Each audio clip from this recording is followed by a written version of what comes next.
On today's episode of Gathering the Kings.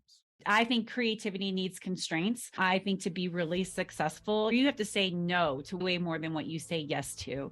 And I just didn't understand that in my early days. I thought that if I gave up those opportunities that came my way, then I somehow wasn't going to grow the business, or I wasn't going to be this visionary leader. And what I've learned is that I'm far more successful when I constrain my ideas, when we have a process for introducing new initiatives, and when I have a plan that everybody can execute off of. We're so much more successful now because of that. But I had to learn the hard way. You are listening to Gathering the Kings with Chaz Wolfe, featuring fellow 7, 8, and even 9-figure business owners who have real battle scars from business and life, but have prevailed as the king that they are designed to be. We welcome high-performing entrepreneurs to the stage in order to reveal the real of the real on what it takes to build a successful business today. We dissect the good and bad decisions they've made along the way that give a true and accurate picture of the journey of success and how you too can get there. Through this dialogue, you will learn the value of growing your network and surrounding yourself with power players and kings like today's guest. Grab your pen and notebook because we're about to dive in. Here we go. What's up, everybody? I'm Chaz Wolfe, Gathering the Kings podcast. Today, I've got Kerry Siggins on the king stage as a queen. Welcome. How are you, Kerry? I'm so good. Thank you for having me. I'm so looking forward to this conversation. Yeah, it's going to be awesome. I say this every single time I have a female guest, that a king is not masculine, it's mindset. And you have built an incredible business and teams. And so we're going to have an amazing conversation here today. So again, thank you just for being here and bringing the heat as a queen. Appreciate that. Let's do it. King and queen. Hey, it all doesn't matter, right? As long as you're living your best life, who cares what people call you? I love that. Love that. Kerry, I want to know, what kind of business are you in? I am in a very niche business, and we basically make squirt guns on steroids. So yeah, we make industrial cleaning equipment that uses high pressure water to clean all kinds of facilities that are very important to the world, like refineries, chemical plants, food processing plants. Our products are used to go clean all of the production equipment that is used to make everything that we use, the tires in our car, the gasoline that we use to drive to work, the plastic in, our mouths, the glass in our iPhones, all that comes from an industrial facility that has to be cleaned. So we're a really important part of the supply chain, although no one pays much attention to us unless something goes wrong. That's right. And then you're the first person and you're getting blown up. Oh, pretty much. Yes. We are in a business of now. I need it now. That's right. Well, I think that from maybe a hidden industry, we're going to be able to pull out business principles that are super applicable, not just for our talk, you and me, but I think for the listener as well. So before we get into your story and kind of how you got started, a little bit more about the business, I want to know, at this stage in the game for you, you've obviously had an immense amount of success. Why are you still doing it? Why are you pushing? What's next? What's the bigger picture? What's your why? So StoneAge is an employee-owned company, and my legacy is I want to create 1,000 millionaires through employee ownership. And I'm such a believer in capitalism, but I feel like capitalism has gone awry with the concentration of wealth and the fact that only a very few are truly, truly benefiting from it. And most of the people who build the value in a company don't. And through employee ownership, it's a way to change that outcome. And so my goal is to create a $1 billion company here where we create 1,000 millionaires. And that's the legacy that I want to leave behind. So even though I've had a lot of success in my career, there's a lot of unfinished business. And that's my primary driver is really, and it's not about creating millionaires, right? It's about truly flipping the narrative about wealth creation and making it possible for people who are loyal to a company, who come in and work really hard every day, that are great teammates, that share the vision, that share the mission, that they too can have a really great life. They can live their best life too. Yeah. It's not just about the king or queen, as you said, living the best life, but in this case, everybody. Exactly. My follow-up question to that would be have you always had that heart dream of being able to make multiple millionaires of other people, or is it grown over the years? Why is this the why? Yeah, no, it's definitely evolved. And I think that your vision as a leader always evolves as you mature as a leader. I always have wanted to be an impactful leader ever since I was a little girl. Like my mom said, I came out of the womb and was like the boss. And I think I have a daughter that fits that description. Like that? Yeah. All right. Yep. And so, but I never wanted to, I always wanted to inspire people to lead, whether it was being the captain of the softball team or on a project, right? I always wanted to bring people together so that we were successful. We always won as a team. So that's been a very intrinsic motivation for me my entire life. But I never really understood the power of employee ownership until I started working for an employee-owned company and until we started to scale. And I could see what was truly possible. So the thread is impactful leadership that helps people make their own lives better. And this has just been like the next evolution of it, of not just I have purpose and meaning in my work, but I can truly create a better life for myself through ownership of a company. That's incredible. Yeah, you're right. Our visions, our perspective, where we're headed, all that's adjusting and changing over the course of time. But probably the underneath for you has always been leadership, like you said, just that wanting to grow yourself, but then also other people. And you've just put a dollar amount to that now, it sounds like. Exactly. Very cool. Tell me about the beginning, like how entrepreneurship for you, just business. You said you came out of the womb as the boss. Like, did you have a business then? Like give us your upbringing. It's interesting. I've never considered myself to be an entrepreneur. My husband's an entrepreneur, has started multiple businesses, and we definitely have a different makeup. So I'm a hired gun. The two founders hired me when I was 28 to take over the company. And I'm sure we'll talk a little bit more about that later because it was some of my biggest failures that got me to that point. But they took this huge risk on me and hired me to take over their company. Yeah. But I've learned that I am an entrepreneur. I run an employee-owned company, and I have a really unique situation as a hired gun CEO. I think actually as a CEO of any company that you're a non-founder of, but I have so much control of where this company is going because I've earned the trust and the respect of the founders. We've grown this from, an $8 million company to a $100 million company. There's been lots and lots of successes that have afforded me the opportunity to gain that trust to really take this company where I think that it can go, where we think it can go. So I've learned that I do think a lot like an entrepreneur, and I am aggressive like an entrepreneur. You can't tell me that something can't be done because exactly. I will prove that it can be done. And I've realized that even though I never had that idea of like, oh, this is what I'm going to start my company, I sold myself short by thinking, well, just because I don't have that one idea that I'm not an entrepreneur. And I definitely am. But it took someone taking a chance on me when I was in my late 20s for me to learn that about myself. Yeah, interesting. Where do you think that you'd be now if you hadn't been given that opportunity with then specifically the ability to grow and like space to figure out that you were really an entrepreneur? Honestly, I don't know that I would be alive. Wow. Yeah. So that was a really tough time in my life.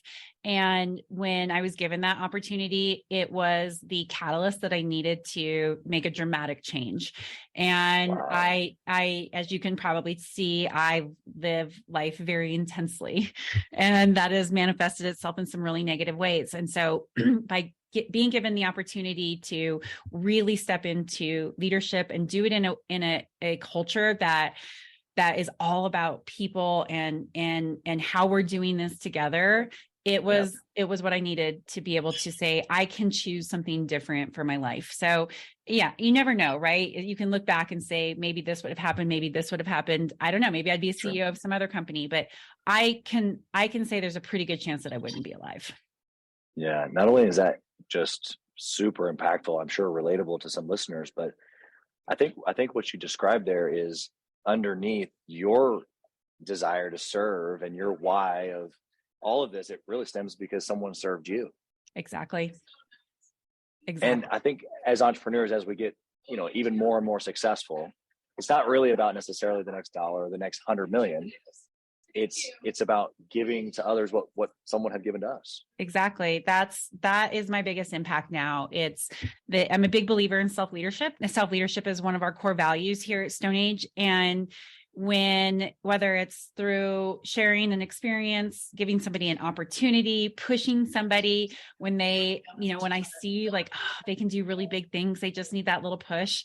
When someone comes back and says, hey, because you gave me that opportunity or you believed in me, look at what I did. Like that is such a, it's so fulfilling, but it's not even about how fulfilling it feels for me. Like I'm so proud of people who can go and, what they have and go make something more with it. And if they get that opportunity by working at StoneAge, by working with me, asking me questions, by somehow being inspired by any of the things that we're doing here, then that's what makes it all worthwhile. Yeah, you're describing this moment. I'm trying to make it a little bit relatable for the listener who maybe they're their first business, maybe they haven't done $1 million in revenue yet. And so they've got a team of maybe 1 or 2 or 3 or maybe even 10. And they're kind of questioning themselves on whether they're a good leader and, maybe how you were when you were 28, right? And so what was that moment for you? Or do you have like maybe a story that you could tell, like you were given the opportunity, but when was that first opportunity where you like got to pour into someone else and you could you took a chance on them and it was kind of outside the comfort zone type of thing? Yeah. Interestingly, my book is going to be coming out in 2023 and it addresses just that, like that first time entrepreneur CEO who is like, oh my God, I'm in over my head. What do I do? How do I figure out how to be an impactful leader? So if you are in that situation, check it out because it's everything that I've learned how to do and what not to do to figure out how to be that impactful leader that really does help people change their lives.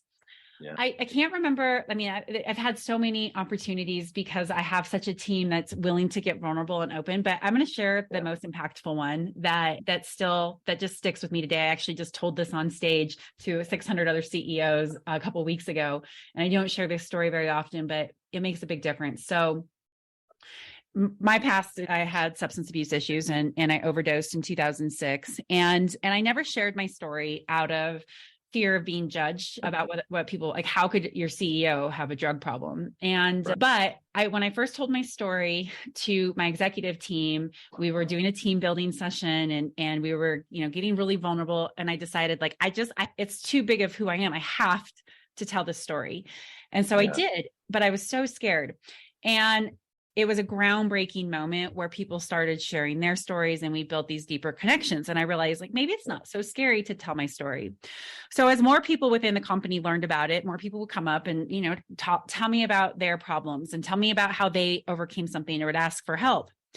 And one day I got a call from one of my employees who was in Las Vegas. And he said, Kerry, I don't know who else to call. I'm ready to jump off of my balcony. I was at a strip club and I came back and all my money is gone. And I have a receipt to my credit card for $15,000, but it's my signature, but I don't remember taking this out. I have no money. I don't know what to do. And it took me about 2 hours to convince him to go get on the plane and come home. I was like, look, I will help you when you get here. We'll figure it out. Just don't make any rash decisions. It's only money. I will let you borrow money to get you through this. So he gets back to Durango where I live. And he comes into my office and he's a mess. And so we start working through, what he's going to do to be okay, both emotionally, mentally, and financially. And we loaned him like $5,000. But I told him, I said, Derek, I think that there's something that's going on here, right? They probably drugged you. And because I was like, did you do any drugs? He said, no, they probably drugged you. And so you should call the Las Vegas Police Department and file a report. Fast forward 3 years later, he gets like 3 times the money that was taken from him because he was part of a class action suit that was part of this whole process, whole ring of strip clubs that were taking advantage of people. And so that's a pretty dramatic story. But here's what it means to me. He felt safe enough to call me and tell me that he needed help because he knew my story. And I think that, again, we don't know what would have happened, but he might have not made it. And the fact that we could share a connection in this really dark moment, because I understand those dark moments. And he came out, he's thriving, he still works for us, and that he could advocate for himself and actually make a big impact in this, in not only his life, but in the lives of all of these other people who were taken advantage of. Like, that's impactful. So that's why I think it's really important for leaders to be willing to share their vulnerabilities, to be able to share their flaws, because it's not just about helping people become successful, climbing the ladder or getting better at their job. Sometimes it's about how do you be more successful in life, especially when you are feeling like you're at rock bottom. Yeah. Yeah. I mean, what an impactful story. I think that the takeaway that I want the listener to have is they may have had that moment themselves, right? But how much more impactful now if they can, whether it's one or two people, or maybe they have a company of 200 and they're listening. The reality is that you're right. We do need to share. We do need to be open, because that's what leadership is. It's not just teaching, it's showing. Yep, absolutely. And you can help somebody change their lives in a really unexpected way. Now, granted, I don't really want those phone calls of my employees like, I'm at a strip club and I'm in trouble, but you know what? Life is messy. And if we only think about leadership in the context of how it's moving business forward, then we miss out on the entire rest of the person, like the whole person who is showing up every day going like, oh, this is how I feel. And if you don't address some of those things, then you're not going to be able to, or if you don't, let me say that differently. If you're not able to help people address those within themselves, then that's going to hold them back in their jobs and their careers and their vocations. And so, you know, you've got to balance it, right? You can't become people's therapist, and you can't overshare as you're getting vulnerable with your stories, but you can show people that you are real and that you do understand, and that it's okay to be a little bit messy, because if you invest in messy people, they can come on and do some really, really amazing things. I am firsthand proof of that, because I was a complete mess when I was hired at 28, and here I am, 16 years later. So incredible. Yeah, we're gonna have some great quotes to pull from in that little set. So that's incredible. Okay, so let's go into some practicality here. Yeah. I want to maybe talk about maybe one of those first 2, 3, 4, 5 years. So, a little bit of time ago. And I want to know of a good decision that you made in the business that's you think back on it and it was like, this is a good decision. I'll do it over and over again. And it's something that the listener can take away. Yep. Two things. One, asking so many questions. So when I came in, I was 28. I had no idea how to run a business. I knew nothing about the industrial cleaning industry. And there were a lot of people who had been working here for 20 plus years. And I knew that there was no way that I could BS my way through things. And so I just asked a lot of questions. And then, well, how do you think we should fix this? What do you think we should do? And we had some tremendous immediate successes because I just asked questions, and everybody could feel like they were part of solving the problem. And I've taken that through, my whole career as a leader, is ask questions, involve people. Don't be afraid to say, I don't know. What do you think? In fact, that's my favorite question. Well, tell me what you think. What should we do? And it builds culture. It helps people build confidence in themselves about their own thought process and decision-making process. And it makes them feel part of the company. And you get better ideas and information when you ask questions. So that's my first one, is ask questions, ask questions, ask questions. Love it. The second one is, so my first year's CEO was the 2008, 2009 financial crisis. And I had no idea what to do. And it was the first time in StoneAge's history that we were going to have a loss, albeit it was just a small one, thankfully, because it was so much worse for other people. But the reason what we did is we said, what are we really good at? How do we stay focused on the core? How do we exploit the core? Where can we cut everything else but focus on the core? And that's what we did. And we're an engineering company, R&D, and we were in the midst of international expansion. So focus on continuing to engineer great products and keep expanding, right? How do we get more market share? And so everything else we stopped. People took a pay cut. They didn't get profit sharing that year, but we focused on the core, and we came back and we were 40% up the next year. Wow. And so I've taken that with me, is like, how, when times are tough, we just did it again here in COVID, focus on the core, focus on what you're really good at, and do not compromise on that. Compromise in every other area you can, but don't stop investing in what makes you really great. Yeah. Yeah. That second piece, I'm taking away two things. Not only do the thing that you're best at or your niche or your core, but then cut the other pieces until you get to a place where you've weathered the storm, or whether you've gotten big enough to where probably you have the resources to expand outside of that core. Exactly. So it's a double-edged action step there. So you gave us three, which is great. Over delivering in value here today. Oh, yes. Well, I tend to probably give people more than what they want. For better, for worse, right? We get the better part today. Why do you think from your history, even through 2008, 2009, that was your go-to answer? Like where did that come from in your history where you dial in on the core? Give the listeners, maybe a story or maybe something, a part of your background that allowed you to kind of press in on that.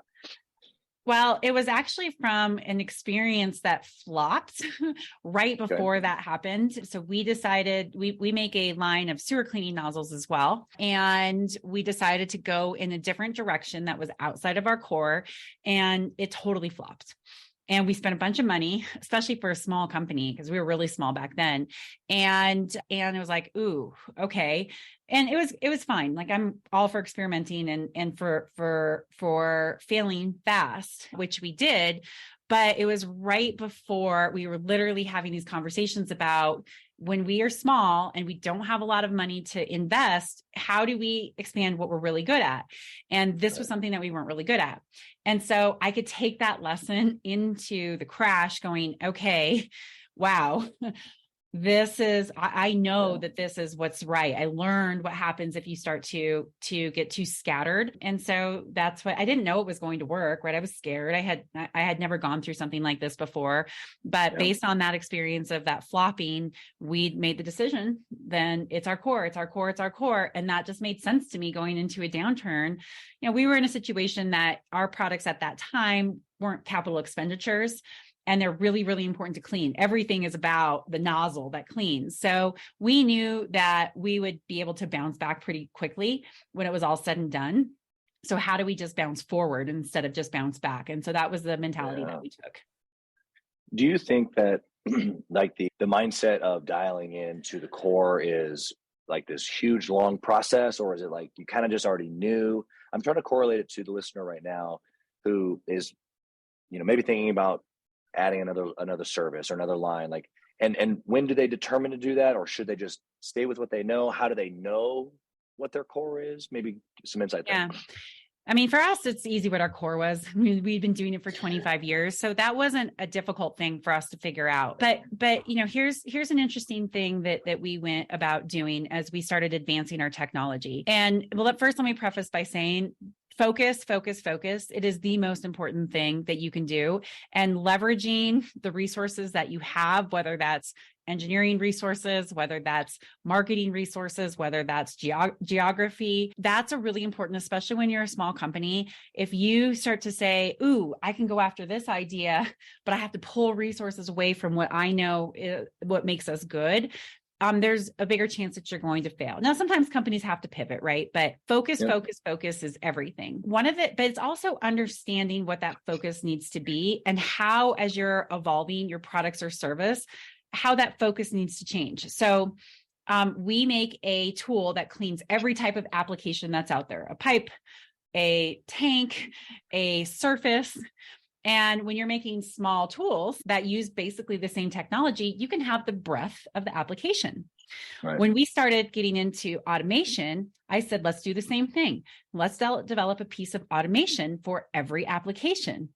Well, that completely failed. It was such a much bigger endeavor to develop a much more complex system. And what we should have done is said, we're going to get really, really good at one application because it's a much more complex design, engineering effort. And so I had to take us back down and say, okay, now where we went with one type of technology, we went wide, we're going to take this technology and go really deep.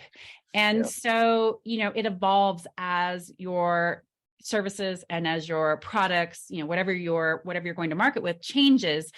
it's still on the core. We're still in water blasting. We're still solving the same types of problems, but we took a narrower focus and we're far more successful. But I had to learn the hard way of going too broad and realizing that there was no way we could support that as a company.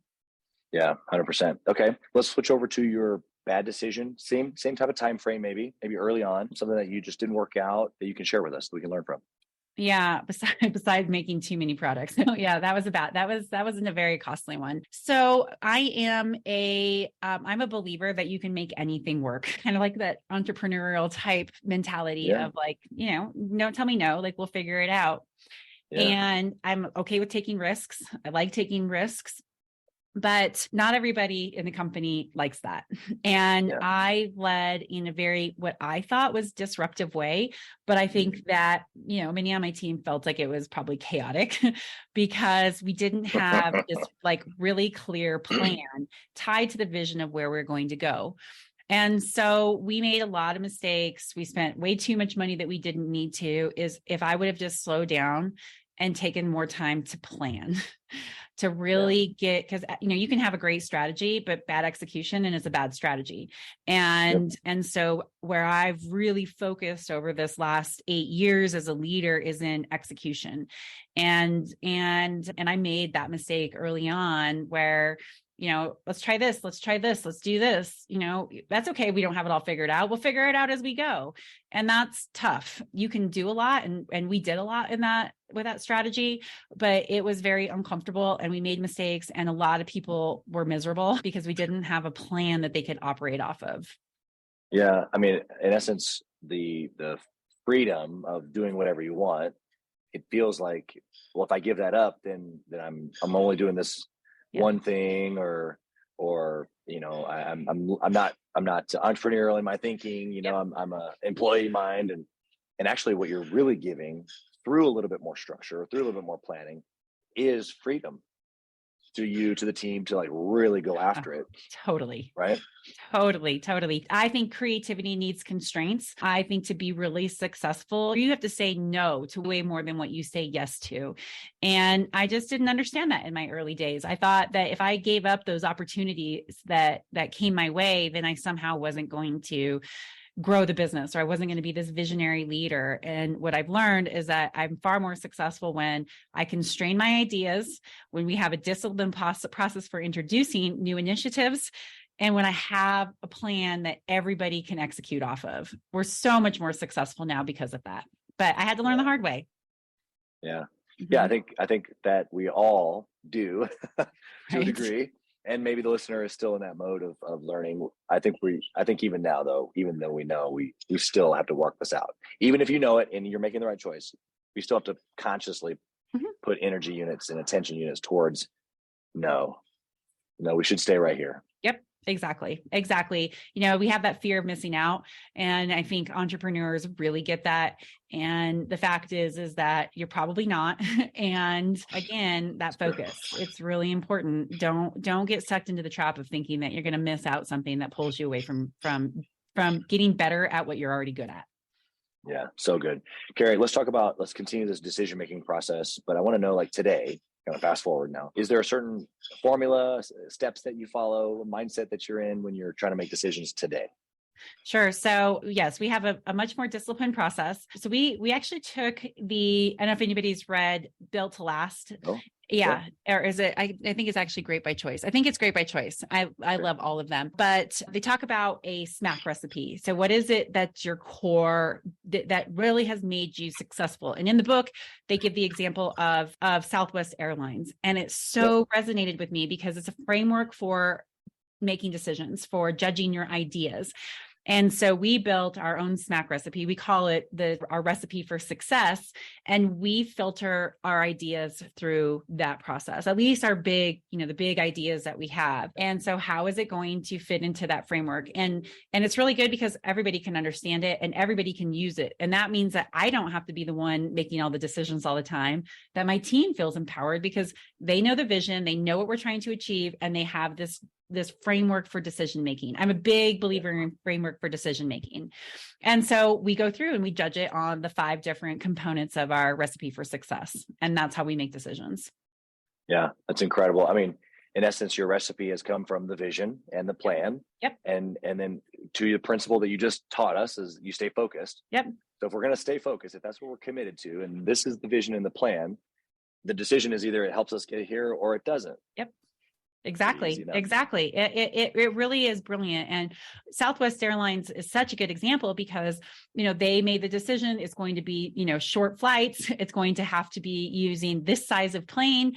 And so, then they, of course, they have the whole culture side of things. And so when I read that, I was like, oh, I can see that. And it's what made them, the only and incredibly profitable airline in the world. And so it was a very concrete example that I could see the value. If I created something like this, it'll help us stay focused, and it will also help us stay true to our core. Right? We're a great company built on really, really solid values, and I don't want to take us away from that. So you can't just look at the financial impact. You have to look at it from the resource impact, and also what is this going to do to the culture? How are my employees going to feel when we make this decision? Yeah, I love that. Okay, so I'm going to switch over to the speed round. I got a couple of different types of questions that come at you. The first one's about KPIs. Obviously, you track, I'm sure, a ton. What's the one thing that you would track over and over and over again if you could only pick one? Yeah, this is a hard question. I can't just pick one. For me, it would be incoming quotes pace. Okay. So pipeline related.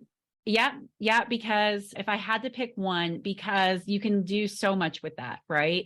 You understand how your lead generation is flowing, and sales is a numbers game, right? So if you have, if you're increasing your incoming quote pace, then you have the opportunity to close more.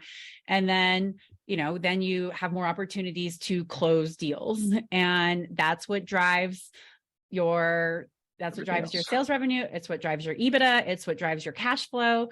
So I think if I was going to measure just one, it would be incoming quote pace. Yeah. I love how you gave the depiction forward and backward in the process, because it's actually not the first thing. Obviously, getting the lead or the marketing story out would be first. But that little piece right there tells the story both ways. Exactly. That's why, So that's why, it can be both a leading and lagging indicator. So if I had to choose one, I would want, that's the best one I could think of that would give me both a leading and lagging feel for what's going on in the company. Yeah. Love that. What book would you recommend? You already mentioned Jim Collins, but is there another one that you want to throw at us for a six-figure business owner? Oh my gosh. I read so much. I think, so I'm big on strategy. But strategy is so hard for people to wrap their heads around. And the best book that I've ever read is called Good Strategy, Bad Strategy by, oh gosh, I forgot to write down his name. I have it over here. Ron something. Sorry, you'll have to Google that and put it in the show notes. Yep.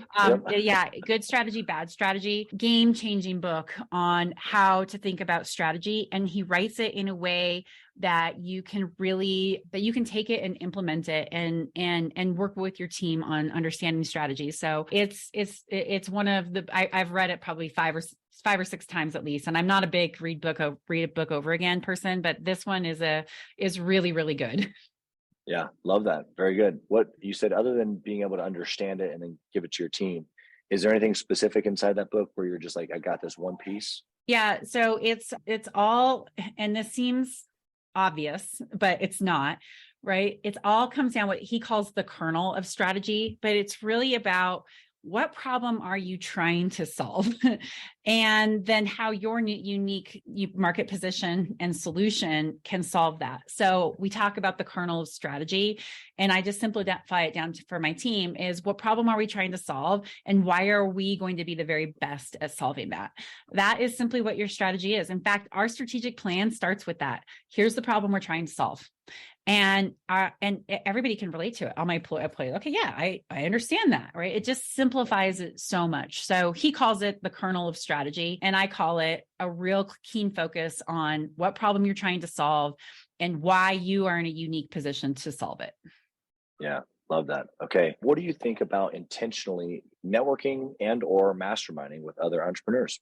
Oh, I'm a huge believer in it. So I'm part of YPO, Young Presidents Organization, and it has been a life-changing organization for me. I just, I think being a CEO, especially young, I thought like I was the only person going through what I was going through. And there's nobody to really talk to. You can't talk to your employees about the things you're worried about. And I have a board of directors now who I have that relationship. But back then I was like, I'm not telling them that I don't know what I'm doing. And so YPO really gave me the opportunity to experience share with other CEOs. And I realized like, oh gosh, I'm not the only person who feels this way. And I could meet people who could inspire me or help me, point me in the right direction, make introductions to contacts that I needed. So I'm a huge believer in it. And I think masterminds are awesome. I'm getting actually ready to create a mastermind for YPO right now with ASU's Thunderbird School of Business. And I love it because you can bring the education piece into networking. That's why I think Vistage is really cool too. I'm not part of Vistage, but anyway, I think every CEO, entrepreneur, it really everybody should be part of a peer networking group where you can learn and experience share. Yeah, I love that. Okay, I have one last question here for you, Kerry. As my AirPods just died, so hopefully our audio is still good. Yep, you sound great. Awesome. If you could whisper in the younger Kerry's ear, what would you say? Don't be so hard on yourself. I spent it's going to make me emotional. I spent a lot of years beating myself up, never thinking that I was good enough, always thinking that I had to be somebody who I wasn't, to be likable, to be lovable. Yeah. And I understand where that comes from now, but I spent a lot of years suffering, through my own view of myself. And now that I've learned to love myself, flaws and all, my life is so much better because I can be forgiving and I can laugh at myself, where before I could never do that. And so I spent a lot of years in pain, self-induced pain, by being really hard on myself. Yeah, that's so good. Thank you for being vulnerable and sharing that. I can see that it means a lot to you. Yeah. I think every entrepreneur has a level of standard of excellence. We want to win. We want to be good. We want to be better than maybe someone told us that we could or that we were meant to be, growing up in a single mom family myself. And even after marrying my wife, her grandmother telling me that I would never be successful because I wasn't college educated, and all the little things that we way. And it helps us just to know that even someone at your level felt the same way. So Thank you for sharing. Yeah. Thanks for asking. You've been incredible. How can the listener find you? Find your business, to maybe they know someone that needs to use your service, or maybe they just want to reach out to you as an entrepreneur. How can they find you? Yeah. So first, I'm really active on LinkedIn. So Kerry Siggins on LinkedIn. And then I have my own website, kerrysiggins.com. And I've got a couple podcasts and I speak a lot, and I've got my book that'll be coming out. I don't have a launch date for that, but you can get basically anywhere in any of my world through kerrysiggins.com. If you're interested more in learning about StoneAge, it's stoneagetools.com. Super niche business, but we do really cool things. So we are employee owned. And so I do a lot in employee ownership. So if you're ever interested in that as a viable exit model, succession model, ownership transition, you're just curious about how to engage your employees in ownership thinking, then please reach out to me. I'm always happy to chat about it. It's one of my many passions. Yeah, I love that. You can tell it. Wow. I'm going to say it on behalf of the listeners. Today has been incredible for me, just getting to know you and hearing you answer some of these questions. Thank you for being here. I think that you have done not only just incredible things, but the message that got translated today through this podcast. And then, of course, soon to be your book. And I'm sure when you speak on stage, people feel the same way, but you have an impact, just power that is meant for many to hear. So thank you for sharing here today. We wish you nothing but blessing and success on your family, your business, your new book coming out. Thank you for being here, Kerry. Thanks for having me. Thank you for listening to Gathering the Kings today. I hope that you were able to pull out a few nuggets to go apply into your business right away. More importantly, though, I hope that you're realizing that it takes more to be successful than just being by yourself, doing it all on your own, carrying the weight all by yourself. What I have realized, not only in my own journey from multiple businesses and multiple different industries, and now interviewing literally over 200 or 300 other very successful 7, 8, and 9-figure business owners, is that it's tough to do it alone. And so Gathering the Kings literally exists to bring together successful entrepreneurs. In fact, we are putting together 1,000 kings, specifically who are grateful but not done. We're intentionally assembling kings who fight tooth and nail for their business, family, and communities. And here's what we believe. that in the pursuit of excellence in those areas, that it ignites within us the responsibility to govern power and forge a lasting legacy. So if that relates and resonates with you, and you know that you need people around you, sharp, qualified, other very successful business owners, I want you to go to gatheringthekings.com. I want you to take a look at what we're doing and see if it makes sense for you to be part of our pursuit to 1,000 kings. Talk soon.